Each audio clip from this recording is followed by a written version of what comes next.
Kakinada Mahatma వీధిలోని Christ Baptist చర్చ్లో Easter ఆరాధన కార్యక్రమం ఘనంగా జరిగింది. సంఘ కాపరి ఎం సాల్మన్ సతీష్ దైవ ప్రార్థన చేసి ఈస్టర్ ఆరాధనను ప్రారంభించారు. సంఘ క్వైర్, మహిళా సమాజం సభ్యులు స్తుతిగీతాలను ఆలపించారు. పాస్టర్ సాల్మన్ సతీష్ వాక్య పరిచర్య చేశారు. దైవ వర్తమానం అందించి ఈస్టర్ శుభాకాంక్షలు తెలిపారు. ఈ కార్యక్రమంలో సంఘ president Dasari Prasad, vice president M Umadevi, secretary DVV SN Murthy, joint secretary P John Apparao, treasurer K Anand Sudhakar, joint treasurer R Chantibabu, కార్యవర్గ సభ్యులు, సండే స్కూల్ విద్యార్థులు, యవనస్తులు, క్రీస్తు విశ్వాసులు, స్త్రీల సమాజం సభ్యులు పాల్గొన్నారు.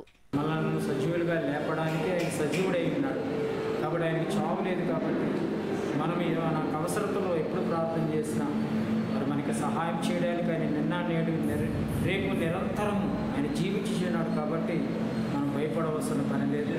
మనము ఈ లోకంలో కాలం ముగించుకున్న తర్వాత కూడా మనము బ్రతికేటువంటి పరిస్థితి ఇవ్వడానికే ప్రభు చెప్తున్నాడు. దశలోని పత్రికలో చెప్తున్నాడు, నేను చనిపోయి తిరిగి లేచే పునరుద్ధానుడైనటువంటి విషయాన్ని మీరు నమ్మినేడలా మరి మీరు అలాగనే నాతో వస్తారు.